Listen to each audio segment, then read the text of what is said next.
reka dukomeze gushima Imana y'umwami wacu Yesu Kristo ari nayo se komeje kutugezaho ibyiza by'uburyo bwinshi, by'umwihariko tumaze no kubona andi magambo y'ubugingo yongerwa kuyo tumaze iminsi tubona. Imana yacu ihabwa icyubahiro. Turakomeje rero tuganirira hamwe ijambo ry'Imana. Nge tugiye kuganira muri uyu mwanya. Amazina yanjye ni Umuhire Wezire. Mbere yuko dutera imbere twiga icyigisho cyacu cy'uyu mwanya, reka tubanze twishyire mu biganza by'Imana dusenga. Data wa twese uhoraho, turagushimye mwami wacu, tugushimiye kugira neza kwawe kwinshi kwabanye ubugingo bwacu. Si yuzuye ibyaduhitana, kandi ibyaha byacu nabyo ni byinshi, ariko ntutubikire inzika. Uraturinda tukabaho, ukaduha ijambo ryawe ritwunga nawe, izina ryawe rihimbazwe. Uyu mwanya utubere uw'ingenzi, kandi imitima yacu ibe nk'ubutaka bwiza bukwiriye ijambo ryawe. Mwuka wera yigenge, uburizemo imbaraga za Satani, tubigusabiye mu izina rya Yesu. Imana ishimwe cyane iduhaye uyu mwanya tugiye gukomezamo twigamo ijambo ry'Imana. Tushaka kuganira muri uyu mwanya insanganyamatsiko itubwira ngo ikindi gitero kizarimbura imbaga. Satani yateguye ibitero byinshi azagaba ku bantu b'Imana mu minsi y'imperuka. Ni ibitero bitandukanye. Dusoma mu ijambo ry'Imana ko Satani yigeze akoresha igitero cy'ubusambanyi kandi gihitana abantu benshi cyane, ndetse ijambo ry'Imana ritubwira ko ubwo bashakaga kwambuka bagana mu gihugu cya Kanani, Satani yakoresheje ubusambanyi abantu benshi, ndetse ngo intwari zitashoboraga gusubizwa inyuma n'imbaraga zo mu isi. Iki gishuko, iki gitero cyarabatsembatsembye barahashirira. Ijambo ry'Imana rikatubwira ko azanagikoresha muri iyi minsi y'imperuka. Si cyo cyonyine, gukunda ubutunzi nako ni intwaro, cyane ko Satani nawe abizi ko burya gukunda ubutunzi ngo ari umuzi w'ibibi byose, kandi benshi baraburarikiye barayoba. No muri iyi minsi y'imperuka bizaba icyorezo, abazabukurikira nta kabuza buzabahitana. Satani yazanye ubuhakanyi, azana ubukonje, azana kuba akazuyazi, azana ubwaka, azana gukabya, kandi mu by'ukuri benshi bagiye babiyoberamo. Ibyo byose ni ibitero byinshi Satani yakoresheje kandi azanakomeza gukoresha. Ariko ijambo ry'Imana ritubwira ko hariho ikindi gitero muri iyi minsi yacu kizaza, kandi kigahitana abagabo n'abagore, abasore n'abakobwa, igihe cyose bazaba batabaye maso. Icyo kikaba ari igitero cy'imyambarire, ndetse dushobora gusoma mu gitabo cyitwa Kubwiriza Ubutumwa, paje ya 282, kuko ijambo ry'Imana ritubwira ko iki gitero dukwiriye kukivuga cyane, kuko Satani ngo azagikoresha kandi benshi azabahitana. Ku rupapuro rero rwa 282 haranditse ngo depuis sur le cœur ce qui viennent d'accepter les vérités du message que nous prêchons, ont tout particulièrement besoin d'être instruits à celui du vêtement. Hano hati imwe mu ngingo ikomeye abemera buno butumwa bw'ukuri tubwiriza bakwiriye by'umwihariko cyangwa bakeneye by'umwihariko kwigishwa, ni ingingo ijyaniranye n'imyambarire. Abantu benshi bari kwinjira mu butumwa bakwiriye kuburirwa hakiri kare, kuko iki gitero cy'imyambarire, ijambo ry'Imana riravuze ngo bakoresheje ijambo rivuga ngo depuis sur le cœur ce qui viennent d'accepter les vérités du message que nous prêchons ont tout particulièrement besoin d'être instruits et celui du vêtement. Imwe mu ngingo y'ingenzi abari kwemera ubutumwa turi kubwiriza bakwiriye by'umwihariko kwigishwa n'ijyaniranye n'imyambarire. Mu by'ukuri harakomeje havuga ngo kiriswa comportement informé associé, bakwiriye cyane kubwirwa kuri iyo ngingo, kuko impamvu bakwiriye kubwirwa kuri iyo ngingo ni icyorezo kizahitana abagabo, ni icyorezo kizahitana abagore, ni icyorezo kizahitana abasore n'abakobwa, ariko ijambo ry'Imana ritubwira by'umwihariko ko iki cyorezo cyangwa se iki gitero kizibasira abagore n'urubyiruko. Mu gitabo cyitwa ubutumwa bwatoranijwe umuzingo wa 2 paje yaho ya 537 hari ijambo rikomeye rivuga ngo iri negere kini femme sirimir kisabiye komirifo. Hano havuze ijambo rikomeye rivuga ngo umugore umwe ku gihumbi niwe wambara uko bikwiye. Ubwo ugiye muri pourcentage 200 nta numwe wabona, 500 nta numwe wabona, 700 900 nta numwe wabona. Iyo ufashe abagore 1000 ngo nibwo ubona umwe. Aya magambo araremereye kuko niyo yatumye Paulo yandikira Timoteyo mu rwandiko rwa mbere rwa Timoteyo igice cya 2 Paulo yabwiye Timoteyo ijambo rikomeye, umurongo waho w'9 aravuga ngo kandi n'abagore nuko ndashaka ko bambara imyambaro ikwiriye, bakagira isoni birinda, kandi batirimbisha kuboha imisatsi cyangwa izahabu cyangwa imaragarita cyangwa imyenda y'igiciro cyinshi, ahubwo birimbisha imirimo y'ingeso nziza nk'uko bikwiriye abagore bavuga yuko bubaha Imana. Bavandimwe, iri jambo ni ryiza kandi rirakomeye. Icyambere iri jambo ritubwiye, baravuze ngo kandi n'abagore nuko ndashaka ko bambara imyambaro ikwiriye. Wakwibaza ngo mbese imyambaro ikwiriye ni iyihe? Ikindi baravuze ngo bakagira isoni kandi birinda. Buriya ijambo ry'Imana ryararebye risanga mu bintu by'ingenzi abagore bakwiriye kugira ni isoni. Iyo uganiye na benshi muri iyi minsi bajya bakubwira ngo isoni ni umwanda, ngo isoni ni umwanda, ariko ijambo ry'Imana ryo ribona ko mu by'ukuri mu mpano zikomeye kandi z'ingenzi bashiki bacu bakwiriye kugira ari isoni. Iyo ufite isoni burya ngo uba ufite ikintu cy'ingenzi ndetse cy'igiciro. Kwambara nabi burya ni ukubura isoni. Iyo umuntu yamaze kwambara nabi akambara ibintu bidakwiriye ni ikimenyetso cy'uko aba yataye isoni, kandi iyo yataye isoni aba yataye ubutunzi. Niyo mpamvu mu gitabo cyitwa ibyahishuwe igice cyaho cya 3 umurongo wa 18 umuntu w'Imana yavuze ijambo rikomeye, aravuga ngo dore ndakugira inama ungureho izahabu yatunganirijwe mu ruganda ubone uko uba umutunzi. Iri ni ijambo rikomeye. Irya 2 kandi ungureho n'imyenda yera kugira ngo wambare isoni z'ubwambure bwawe zitagaragara, kandi ungureho umuti wo gusiga ku maso yawe kugira ngo uhumuke. Ijambo rikomeye turi bukuremo ni ritubwiye ngo ungureho izahabu yatunganirijwe mu ruganda kugira ngo ube umutunzi. Barongera ngo kandi ungureho n'imyenda yera wambare kugira ngo uhishe isoni z'ubwambure bwawe zitagaragara. Burya ijambo ry'Imana kuko kugura izahabu yatunganirijwe mu ruganda mu by'ukuri ni ijambo rikomeye, kuko izahabu ni ukwizera ariko gukorera mu rukundo, ni urukundo.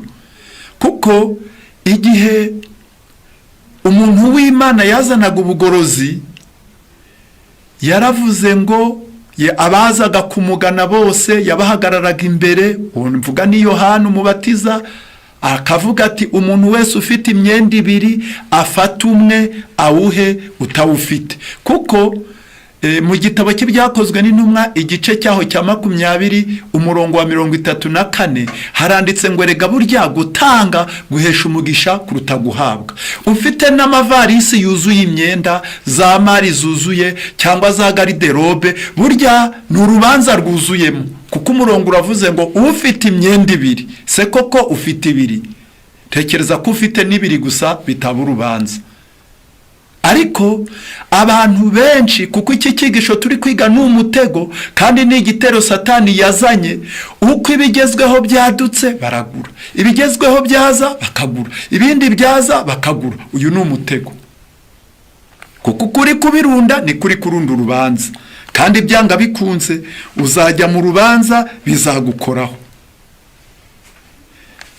Uyu murongo rero icya kabiri uratubwiye ngo ungureho n'imyenda yera wambare, uhishe isoni z'ubwambure bwawe. Burya ngo abantu b'Imana bakwiriye guhisha isoni z'ubwambure bwabo ntizigaragare. Iki imyenda imaze ni uguhisha isoni z'ubwambure. Iyo bugaragaye, ubwo bwambure bukagaragara, uba wambaye nabi. Icya kabiri, kutagira isoni ukagenda ubwambure budatwikiriye. Ikintu kibabaje nuko benshi bajya babyita ngo ni ibigezweho, ariko ntabwo ari ibigezweho, ahubwo mu by'ukuri ni icyaha. kuko isoni z'ubwambure bwawe iyo zagaragaye uba watakaje ikintu cy'ingenzi cyitwa isoni. Ubwambure ndavuga ubwambure butanu, kuko ubwambure bwa mbere ni amabere. Amabere akwiriye gutwikirirwa, akwiriye kwambikwa, ku buryo nta muntu wundi ukwiriye kureba amabere yawe. Ni ingingo zikwiriye kuba zihishe, zitwikiriye. Kuyanika abandi bakayareba ni icyaha gikomeye. Ndetse Imana ubwo yavugaga ngo uhishe isoni z'ubwambure kandi igahera kuri ubu bwambure bw'amabere, nuko ari urugingo rworohereye. Iyo nuramutse runakubitanye n'ubushyuhe bw'izuba rushobora kurwara mu buryo bworoshye, kandi iyo rwarwaye ntago rurwara rwonyine, kuko amabere n'iyi myanya y'ibanga, ndavuga nka nyababyeyi, ni ingingo zikorana bya hafi. Iyo amabere yamaze kurwara, nyababyeyi nayo irarwara, ahasigaye ukabuhuye n'ikibazo gikomeye. Icya kabiri, ubwambure bwa kabiri ni ukwaha, amahwa. Burya ntabwo umuntu akwiriye kugenda ari kurata amahwa, arata inshakwaha. Mu by'ukuri naho ni ahantu hakwiriye gutwikirwa hagahishwa. Ubwambure bwa gatatu ni umukondo. Ntabwo bikwiriye ngo umuntu w'Imana agende aratinda umukondo ugaragara, nubwo benshi bibwira ngo ni ibigezweho, buryo uba wataye agaciro. Iyo uri kugenda inda yawe yanamye, umukondo ugaragara, nubwo wabyita ngo ni ibigezweho, burya wasirimutse nabi, ubwambure buba bwagaragaye. Kandi ijambo ry'Imana ritubwiye ngo hisha cyane isoni z'ubwambure bwawe abandi be kuzireba. Ubwambure bwa kane ni imyanya ndangagitsina. Biragaragara, birumvikana ko imyanya ndangagitsina ni imyanya y'ibanga ikwiriye kutagaragarira uwo ari we wese. Noneho ubwambure bwa nyuma twavugaho ni amatako. Ibi byose ni ibikwiriye gutwikirwa. Kugaragaza ubwambure ni icyaha mu maso y'Imana. Ndetse uburyo abantu bagaragaza ubwambure nshobora kugerageza kubutondeka. Hari abagaragaza ubwambure binyuriye mu kwambara ibintu bibonerana, ugasanga umuntu yambaye birebire, biranamukwiye, yewe ntibinamuhambiriye, ariko mu by'ukuri amatako ukayareba, imyanya ndangagitsina cyangwa utanayireba, ukareba ikariso yambariyeho, ukareba imikondo, ukareba amabere, ugasanga mu by'ukuri asa n'umuntu utambaye. Kandi umuntu wari ukwiriye kubahwa, wenda bitewe n'umuryango avukamo, bitewe n'akazi akora, mu by'ukuri umuntu bigaragara ko yari akwiriye kubahwa, agateshwa agaciro n'ibyo yambaye. Biteye isoni kubona umuntu wize, akarangiza amashuri abanza, akarangiza amashuri yisumbuye, ndetse akagerekaho na kaminuza, agashyirwa mu mwanya wiringirwa wubashywe, ariko agatambuka imbere y'abamubyaye, y'abakuze, abagabo n'abagore, yambaye ubusa, kuko imyanya cyangwa se ubwambure bwe buri kurebwa na bose. Icya kabiri, ushobora n'ubundi kwambara ariko mu by'ukuri ntiwikwize, ukaba wambaye ibigufi.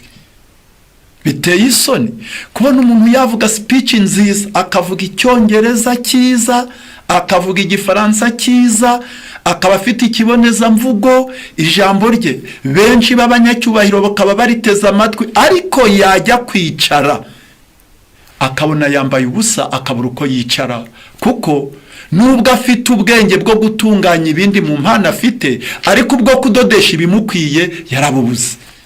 Bavandimwe, nshuti bakundwa, burya ijambo ry'Imana ni ryiza kugira ngo ugire agaciro, wubahwe. Ijambo ry'Imana ryateganije ko ukwiriye kwambara ibigukwiriye, isoni z'ubwambure bwawe ntizigaragare.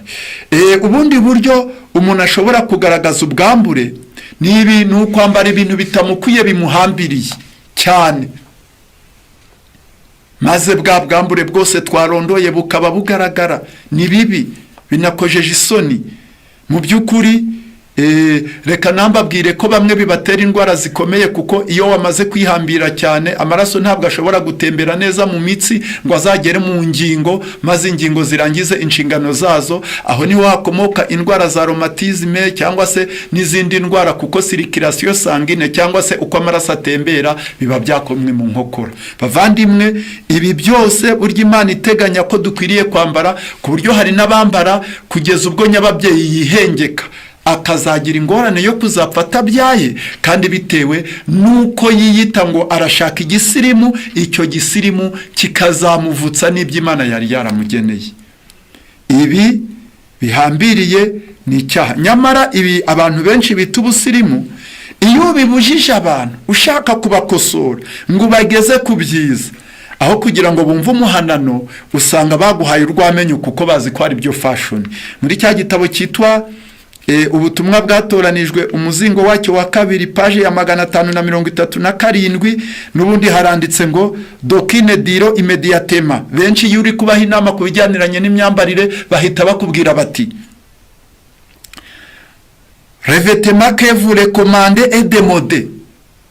Erega imyenda mudutegeka kwambara yavuye ku gihe, ngira ishyano. Mu by'ukuri iyo uri kubabwira ubereka ibyiza bishobora gutuma ingingo zabo, ubuzima bwabo butajya mu kaga, basigarana icyubahiro kuko nta babarungurutse. Uzi kubona umubyeyi, kandi bijya bibaho, ukabona umugabo wubashywe n'umugore wubashywe, barasohotse, baratembereye, ariko wajya kubona ukabona umudamu yambaye ubusa, amatako ari kugaragara. Ni byiza ayo matako, yarakwiye kuyaratira umugabo, ariko ntiyarakwiriye kwambara ubusa, kuko burya umugabo we asanzwe y'amatako ayazi, abagiye kuyaratira n'abatayazi, kandi ejo nibakenera y'amatako umugabo wazababara. Niyo mpamvu abagabo bakwiriye kugira ubwenge bwinshi igihe asohokanye n'umugore, akamubera amaso kugira ngo arebe niba mu by'ukuri yaba yambaye ibikwiye.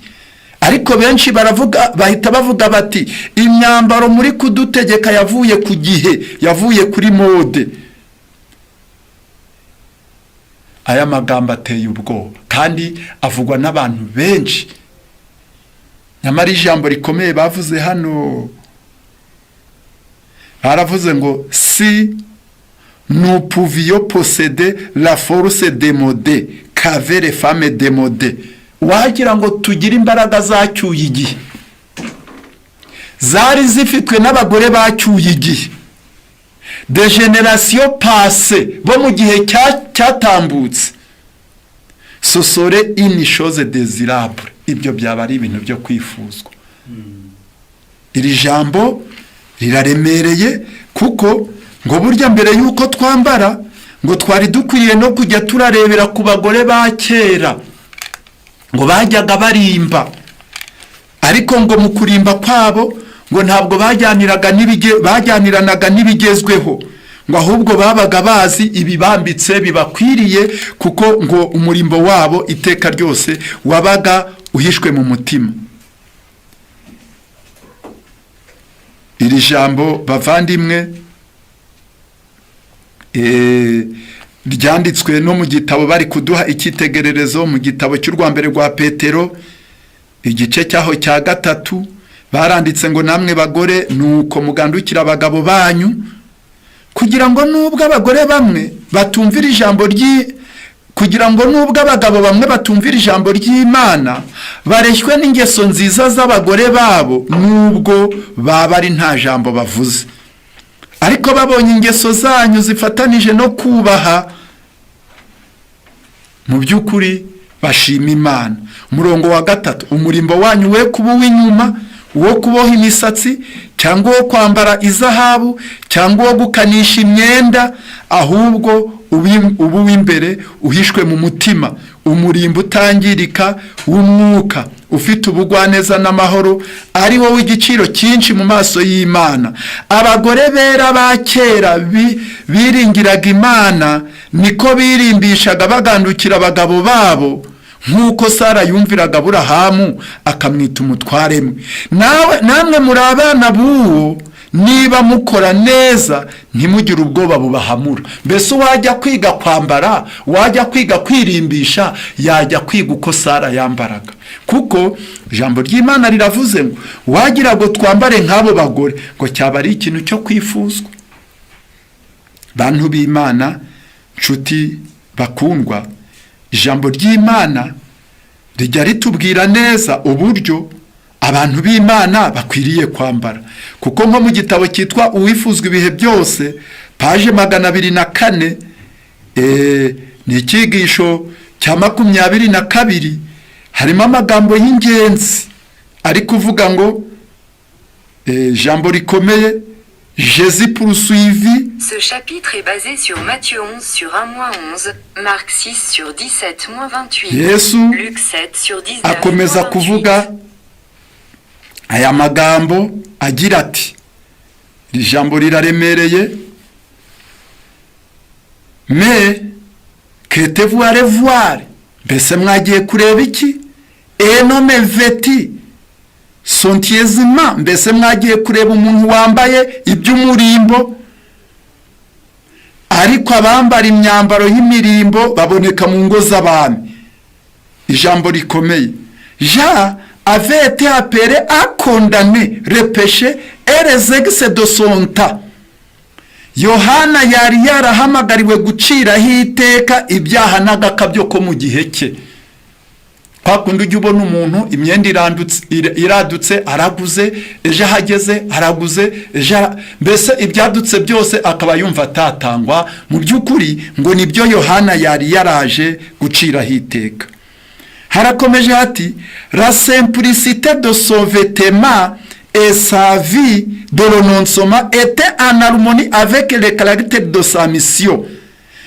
Kwiyoroshya mu myambarire ndetse n'imibereho ye irangwa no kwitanga, nibyo byahamanyaga neza n'umurimo wamuzanye.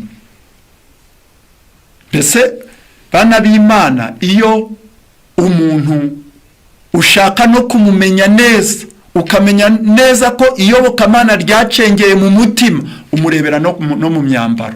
Ariko iyo yambaye nabi kiba kibaye ikibazo gikomeye, kuko hari n'abareba ko ijambo ry'Imana ryaba ryarageze mu mutima wawe, mu by'ukuri ko waba warabyawe ubwa kabiri, ariko ntibagira ahandi babirebera, ahubwo bakabirebera mu myambaro. Baranditse ngo de riche parure et des habitudes religieuses ne sont pas la parage de serviteurs de Dieu. Hano hati kwigaragaza gikire ndetse n'akamenyero k'ibyadutse cyangwa k'ibigezweho ntago bijyaniranye n'abagaragu b'Imana. Mais ce qui vivent à la cour des rois, ahubwo abo bikwiriye nabibera mu ngo z'abami. Naho abamaze kubyaga ubwa kabiri bari mu butumwa bwiza, ntabwo bakwiriye kujyanirana n'agakabyo n'ibigezweho no kwigaragaza gikire, cyane ko hari umuntu ujya kubona ukabona mu by'ukuri nta n'amafaranga agira, ibyo turi buze kubigeraho.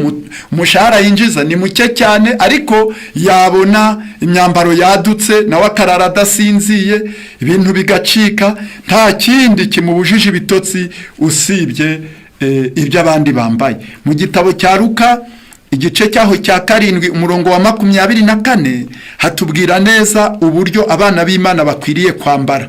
Luka 7:24 haranditse ati, intumwa za Yohana zimaze kugenda atangira kuvugana n'abantu ibya Yohana ati, mwajyanywe mu butayu no kureba iki? Ni urubingo ruhungabanywa n'umuyaga, ariko se mwagiye kureba iki? Ni umuntu wambaye imyenda yorohereye? Igisubizo, erega bambaye imyenda y'abarimbyi n'abagaburirwa ibyiza baba mu ngo z'abami. Ubu ni ubutumwa bwa Yesu, kandi mu by'ukuri niba twemera umwami wacu dukwiriye kugendana n'ijambo rye, kuko arababajije ati, mwagiye mu butayu kureba iki?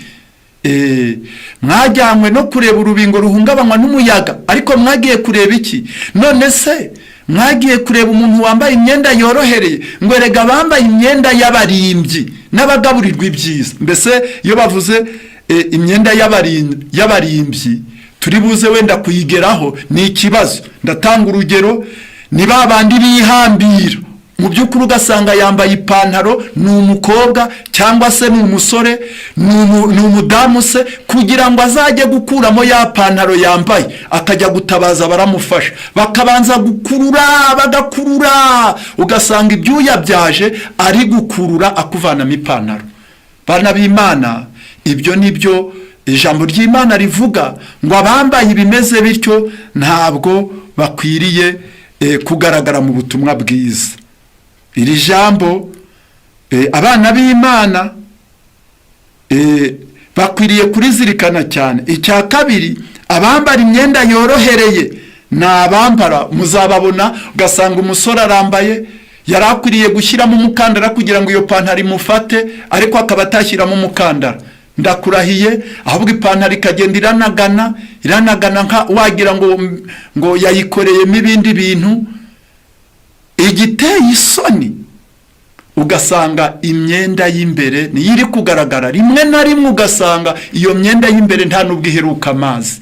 Ugasanga umusore wiringirwaga, umusore wabaguzi ngo afite ubwenge, ariko wakwitegereza iyo myambarire ndetse n'imyenda y'imbere idaheruka amazi, adaheruka kuyifura, ariko ugasanga yamanuye cyane ku buryo hasi ugasanga irapfunditse, hejuru ugasanga iri kunagana.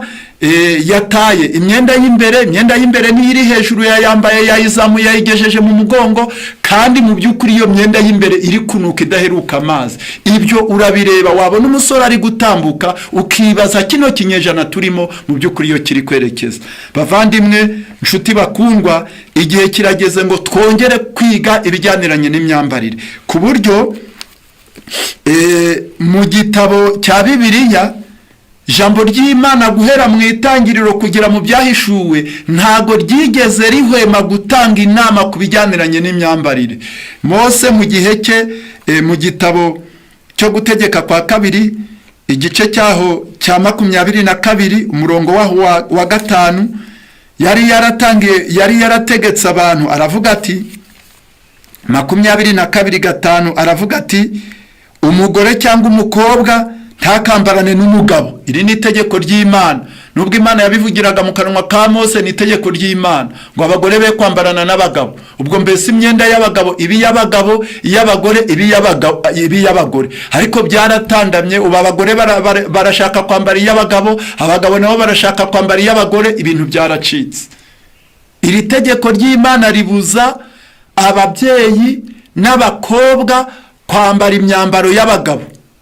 Ariko ikintu gitangaje nasomye mu gitabo cy'ibihamya umuzingo wa mbere mu cyigisho cyitwa ngo kwiyoroshya mu myambarire, harimo ijambo rivuga ngo iyo urupfu rwitegereje bashiki bacu ngo bari kwitwara batyo, ngo urupfu rukitegereza ngo abasore bacu bari kwambara batyo nkaho banduje amapantaro yabo, mu by'ukuri ari kugenda nagana, ngo iyo urupfu ruri kwitegereza izo fashion cyangwa se ibyo bigezweho, ngo urupfu ruraseka. ngo urupfu ruraseka, ni paji ya 689. Reka tugerageze kuhasoma mu gitabo cy'ibihamya umuzingo wa mbere. Ngo urupfu rurabaseka 689, ahanditse ngo Ramo de Guverineri Monde. Ubu ibyadutse nibyo biri gutegeka isi, nibyo biyoboye. Barakomeje baravuga ngo ni umwamikazi w'umunyamwaga wibasira cyane abashaka kumukurikira. Ijambo rikomeye bavuze niri, bavuze ngo ni umusoro enepo repriruine, ni umusoro urimbura perisisa misericorde, ngo ariko utangwa nta mbabazi cyangwa se wakirwa nta mbabazi. Iri jambo riraremereye ngo ni umusoro.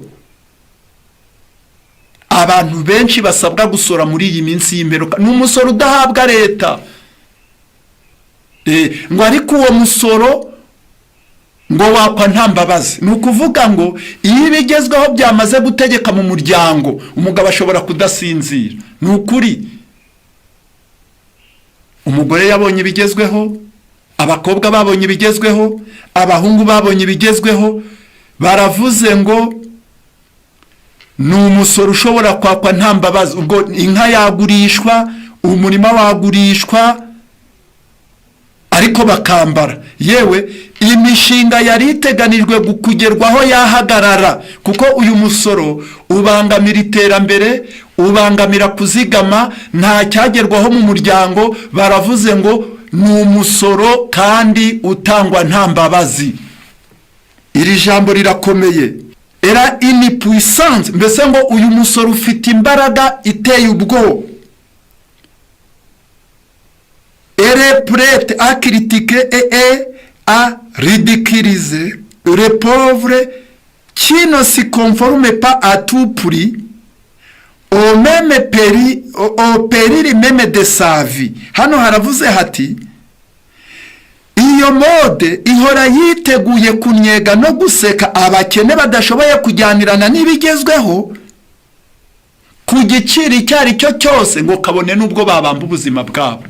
Mbese iri jambo riravuze ngo iyo habonetse umukene ngo akaba nta mafaranga afite, wa musoro akaba atashobora kuwutanga, umwe utangwa nta mbabazi, ngo burya bari bakwiriye no gutanga ubuzima bwabo, ngo ariko bakajyanirana n'ibigezweho.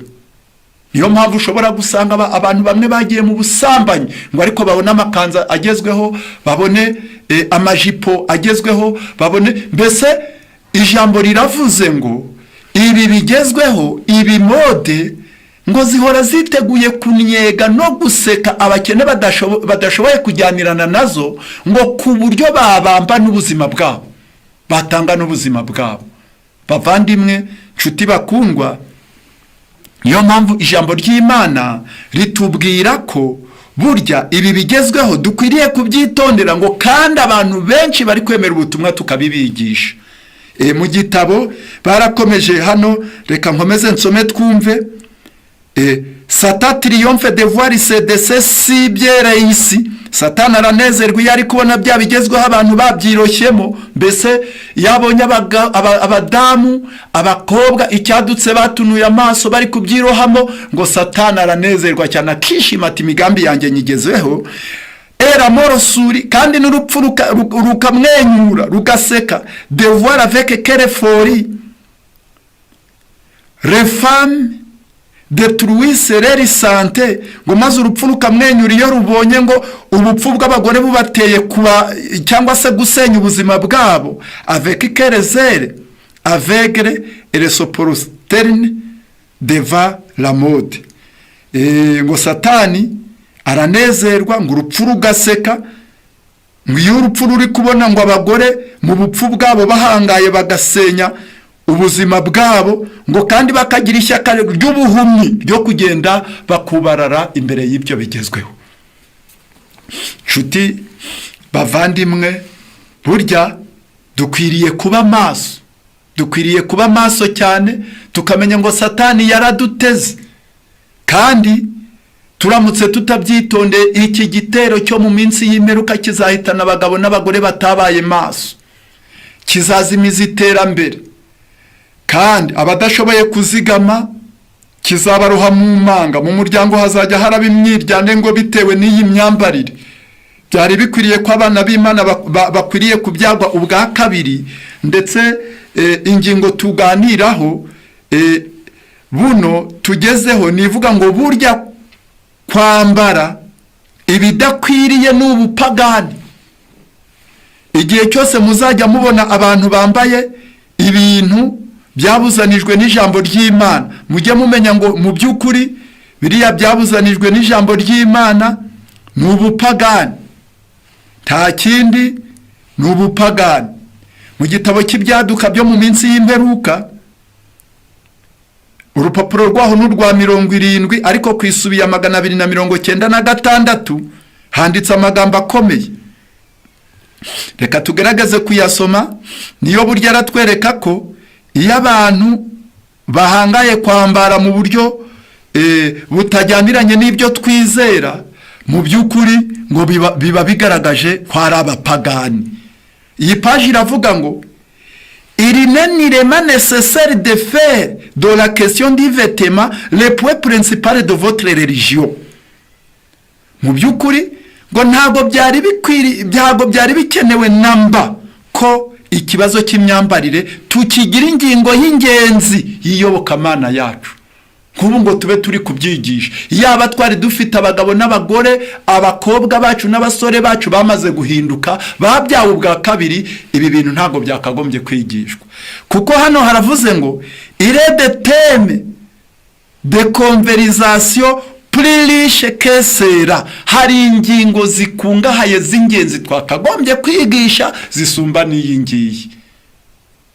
Ariko hano baravuze ngo, batanze urugero, baravuga ngo parler de Christ et lorsque lequel sera converti, ngo mureke twigishe Yesu gusa. Ngo ariko igihe muzabona imitima yamaze guhinduka, abantu bihanye, tout ce qui n'est pas en harmonie avec la parole de Dieu s'éliminera de soi. Ibintu byose bitajyaniranye by'imyambarire ipfuye bidahuje no kwizera kwacu ngo bizivanamo. Igihe muzabona bitari byavamo, ababyeyi bari kurwana imisatsi, imyambaro, ibitambaro, amakabutura, mbese ngo ibyo byose igihe tuzabona bikiri ikibazo mu itorero ryacu, ngo tuzamenye ngo turi kugwiza abapagani. Ariko ngo byigishijwe neza, ngo abantu bakabyaga ubwa kabiri bakakira Yesu mu mitima, ngo ibintu byose ngo bidahuje n'ijambo ry'Imana ngo byagenda byivanamo. Burya bavandimwe bana b'Imana, iki ni ikimenyetso gikomeye kitwereka neza ko burya kubona ikibazo cy'imyambarire kikitugoye nuko tugwije abapagani. Rero byari bikwiriye ni ukubyaga ubwa kabiri, ni uguhinduka kwa bene data n'abashiki bacu, iki kibazo cy'imyambaro kigakosoka. Kuko dusabwa no kumenya ngo mbese itorero ryakorera iki abambara ibidahuje n'ijambo ry'Imana. Kuko mu gitabo cy'Abaroma igice cyaho cya 12 Pawulo yavuze ijambo ry'ingenzi, aravuga ngo ndababwira umuntu wese muri mwe mbwirijwe n'ubuntu nahawe, mwe kwifata uko mutari. Mu by'ukuri hari n'ibintu by'abapagani ku buryo nawe wabyambara bakavuga bati uriya nawe. Hari n'igihe n'abapagani bakwicara bakakwibwirira bati ibi ni ibyacu pe, ibi ni ibyacu, uri kutuvangira, uri kudusanga ibintu byacu, uri kubijyamo bitari bikwiriye. Mu gitabo cy'umurimo w'umukristo ku rupapuro rwa 48 harimo amagambo avuga ko Isirayeli ya none iri kugenda yifata n'abisanga bisi. Baranditse bati kaje tidires écritures, iyo ndi kwiga ibyanditswe byera, je suis alarmé au sujet d'Israël de Dieu d'aujourd'hui. Ndarira ngaterwa gahinda ni Isirayeli y'Imana yo muri iyi minsi yacu.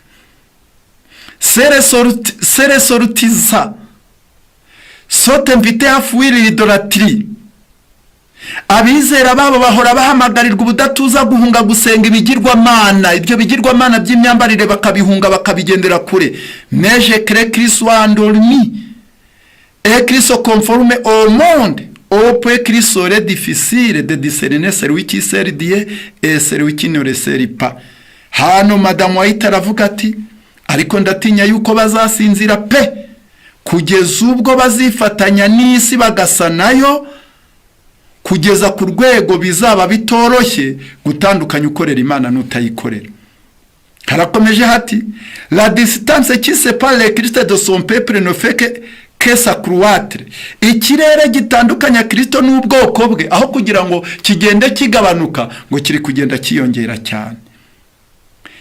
Les signes qui doivent distinguer ce qu'il faut professer de suivre le Christ et du monde sont sur le point de disparaître. Ibimenyetso byagombaga gutandukanya abavuga yuko bakurikira Kristo n'abisi. Mu by'ukuri umuntu yatambuka utiri unabaza ukavuga ngo uriya n'umuntu w'Imana. Ibyo bimenyetso byabatandukanyaga ngo biri bugufi bwo so sur le point de disparaître, biri bugufi bwo kurangira. Mu by'ukuri biri bugufi bwo kurangira. Dutuye mu isi ya gikristo, ariko hari igihe ushobora guhagarara wakwitegereza abantu bari gutambuka ukagira ngo nta n'umwe ugira idini. Biteye ubwo. Barakomeje bati à l'instar de l'Israël d'autrefois, l'Israël d'aujourd'hui serait attiré par des abominations du peuple d'alentour. Nkuko byagendekeye Isirayeli ya kera, Isirayeli yo muri iyi minsi yacu nayo iri kugenda ikururwa n'ibizira by'ababazengurutse.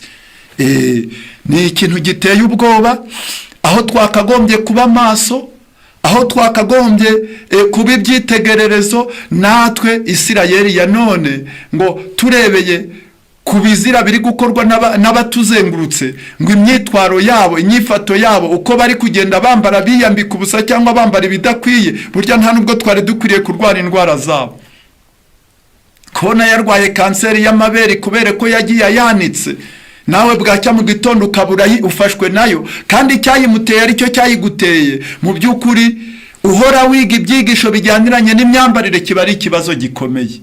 Kiba ari ikibazo gikomeye giteye ubwoba, ku buryo ijambo ry'Imana ritubwiye ngo ndabwira umuntu wese muri mwe mbwirijwe n'ubuntu nahawe, mwe kwifata uko mutari, ahubwo mutekereze mwitonze nk'uko Imana yageneye umuntu wese kwizera. Nk'uko Imana yageneye umuntu wese kwizera. Dukwiriye kwifata neza mu myambarire, tukitwara neza, tukambara neza. Iyo wambaye nabi biba biteye ubwoko bw'Imana, buba buteye abayobozi, kandi abayobozi bo bakwiriye kwambara neza, bakikwiza, bakwiriye kwambara neza, bagatanga icyitegererezo, bakwiriye kwambara neza. Imyambarire itera abandi kurwara, bo bakaba baratandukanye nabo nayo, ahubwo akaba ari bo babyigisha. Noneho mu rwego rwo kuba icyitegererezo, imyambarire yabo nk'uko Yohana yari ameze igacira hiteka. Mu gitabo cyitwa Uburezi harimo ijambo ritubwira ngo iyo abantu bo mu itorero cyangwa abizera bo mu itorero ngo biyeguriye kwambara ibigezweho, ngo cyane cyane iyo harimo n'abakire bafite amafaranga ngo bakabigeraho, ngo ribishyano mu itorero, ngo kuko iyo bamaze kubyambara ngo babandi babakene badashoboye kujyanirana nabyo, ngo kuko birema n'udutsinda n'utugurupe, ngo baba basohotse ari ku isabato cyangwa se wenda ari no ku cyumweru. Kuko ntekereza ko iri jambo ry'Imana rikwiriye gufasha uwo ari we wese utuye ku isi. Jambo ry'Imana ni iryacu, rikwiriye kutwubaka, rikwiriye kuduha inama. Ngo ariko abo bajya bire mu dutsinda, ngo burya ngo ikibi kibungira ikindi, ngo ugasanga babandi babaye imbata z'ibigezweho, ngo bari kugenda babungirana, ngo maze babandi batashoboye kujyanirana nabyo, ngo ukabona nabo bari hariya, ngo ahubwo ugasanga nibo bamwaye, kandi burya aribo bari bakwiriye kugira igabo, bagaterwa ishema nuko kabone nubwo baba bambaye igikene ariko bagaterwa ishema nuko aribo bambaye iby'Imana yavuze. Nyamara inkozi z'ibibi zinambaye iby'Imana itigeze iteganya ko abantu bambara, ugasanga bakoze itsinda, ndetse hari abantu babaye imbata ku buryo ajya gura umwenda akavuga ati uyu mwenda ni ntawambara uyu munsi ndapfa, akumva mu by'ukuri umwenda yaguze aramutse awushyize mu rugo akambara iyo yari asanzwe ibintu byaba byacitse. Nigeze nakumva umuntu umwe ari kuvuga ati nubwo bahagarika gusenga naguze umwenda ataho kugira ngo mbura aho nzawujyana, ati nawambara nkajya nzenguruka muri karitsiye bakandeba wenda nkagaruka mu rugo. Muri kumva ko mu by'ukuri ibi bintu by'imyambarire ngo hariho n'abantu byagize imbata burundu ku buryo byari bikwiriye ngo nabo bagirirwe imbabazi babaturwe. Ariko bitewe nuko ari igitero Satani azazana mu minsi y'imperuka kandi kikaba kizahitana abagabo n'abagore, abasore n'abakobwa batabaye maso, kikamunga ubukungu bw'umuryango, iterambere ry'urugo kikarikoma mu nkokora, kigatera umwiryane ku bananiwe, kuko ngo ni umusoro utangwa nta mbabazi.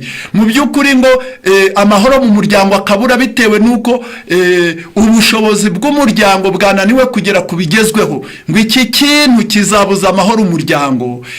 Byari bikwiriye ko abana b'Imana bahindukira bakabyaga ubwa kabiri, bagakosora imyambarire yabo, bagatanga icyitegererezo, bakaba impumuro y'ubugingo izana ubugingo aho kuba impumuro y'urupfu izana urupfu, muri bagenzi babo, mu itorero, mu bo baturanye nabo, kugira ngo byibura nibareba imyambarire yawe bavuge bati uriya rwose ni umuntu w'Imana. Ariko iyo bitabaye gutyo ubu uri uwo gucirwaho iteka nk'abandi bose, kandi amaherezo usibye no kuba bene so bakunenga ukazabura n'ubugingo buhoraho. Ako ndihutira kugira ngo nze kugera ku ndunduro, ni ukwibaza mbese ni iki itorero ryakorera abantu bambara ibidahuje no kwizera? Mbese itorero ryabirebera ku buryo abantu baza bakambara ibidakwiriye bakitwara uko biboneye mu itorero, maze abayobozi bagaceceka? Nibyo koko hari ingingo z'ingenzi zari zikwiriye kwigishwa. Mu by'ukuri imitima yahinduka, abantu bakabakabwa bagahindukira bakabyaga ubwa kabiri, Imana igahabwa icyubahiro. Ariko ibyo iyo bitakozwe, abantu bakanirira ijambo ry'Imana, mwuka w'Imana abantu bakamukingirana ntiyinjire mu mutima ngo babyaga ubwa kabiri bamenye ibikwiriye kwambarwa n'ibyabuzanijwe, ni iki itorero rikwiriye gukora? Mu gitabo cyitwa Ibihamya ku itorero, paje yaho ya 695 handitse iki itorero rikwiriye gukora. 695 n'ubundi ni cya cyigisho kitubwira ko dukwiriye kwiyoroshya mu myambarire.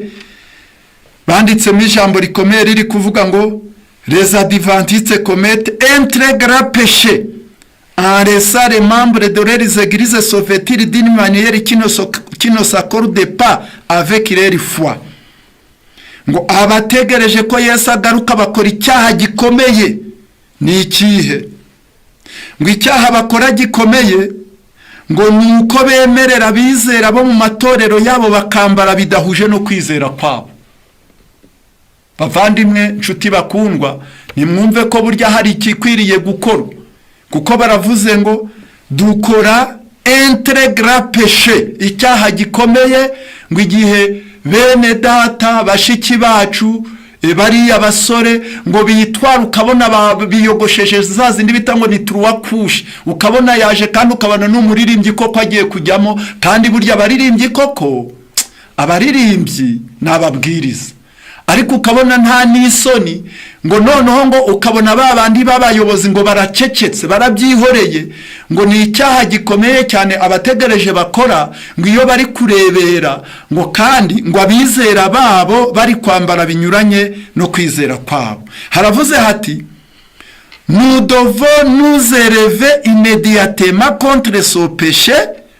Dukwiriye guhaguruka tudatindiganije tugaciraho iteka icyo cyaha tukagihagurukira, et fermer la porte aux sédition de la mode, kandi tugakinga imiryango yose ibigezweho byinjiriragamo. Ngiki cy'itorero bavandimwe nshuti z'Imana, ngicyo icy'itorero rikwiriye gukora. Jambo ry'Imana ritubwira ko rwose ngo dukwiriye guhaguruka tudatindiganije, immediately cyangwa immediatema, dukwiriye guhaguruka tukarwanya icyo cyaha. Usibye no kukirwanya, ngo tugakinga inzugi zaho ibigezweho byajyaga bihinduka igitero bikamunga amatorero yacu. Birumvikana ko abayobozi dusabwa kuba maso, kuko ngo abizera turamutse tutabaye maso, iyo miryango tukayikinga, ngo bakidagadura mu bigezweho uko bishakira, ngo twaba turi gukora icyaha gikomeye cyane. Ndasubira muri iri jambo kuko ndi kwegeraho aho ndahinira haranditse ngo les adventistes commettent un très grand péché. Abategereje bakora icyaha gikomeye cyane. En laissant les membres de leurs églises se vêtir d'une manière qui ne s'accorde pas avec leur foi. Bakora icyaha gikomeye iyo bari kwemerera abizera bakambara imyambaro itajyaniranye no kwizera kwabo. Icyo bakwiriye gukora, nous devons nous élever immédiatement contre ce péché. Dukwiriye guhaguruka tudatindiganije icyo cyaha tukakirwanya, et fermer la porte aux séditions de la mode. Kandi aho ibyo bishuko by'ibigezweho byinjiriraga, imiryango tukayikinga. Ijambo riteye ubwoba. Si l'église ne faut pas sora, ibyo dusomye itorero niriramuka ritabikoze, ere so perdero, nta kabuza iri torero rizazimira. Buriya dufite inshingano ikomeye kandi iremereye yo gukinga iyi miryango bavandimwe. Satani azaduteranyuriye ahatandukanye henshi, ariko kino gitero nubwo hari n'ibindi bitero bikomeye kandi bigaragara byo muri iyi minsi yacu, ariko ijambo ry'Imana ritubwira ko no mu myambarire ngo ari igitero mu minsi y'imperuka Satani azazana kizarimbura benshi. Kandi bitewe nuko icyitegererezo ari umwarimu ukomeye, urambara abandi bakureba bakarara badasinziye, buryo ukabubonye abayoboke, ukarema imivurungano mu itorero ukayizana mu rujijo, benshi bakakuyoboka, ngo ni igitero Satani azakoresha, ku buryo ngo n'abayobozi nibatabikora ngo itorero rizazimira nta kabuza.